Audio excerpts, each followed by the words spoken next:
Hey there, today I will show you how to delete write history in Rapido by clearing app data.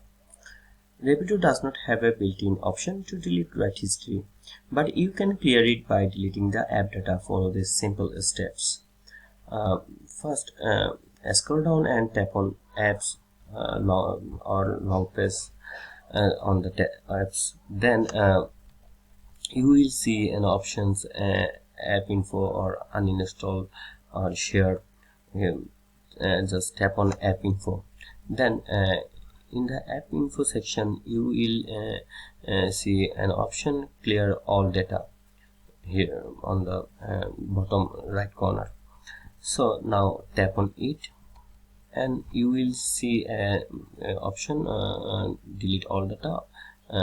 If you select OK, then all app data including file settings, accounts, database and cache will be permanently deleted. If you are active, then just tap on OK, and that's how you can delete or erase all Rapido data including write history. So yeah, now you can the Rapido app, you will need to log in again and your write history will no longer be visible. This method removes write history from your device, but if you want to delete it permanently, contact Rapido support. So if you found this video helpful, give it a like.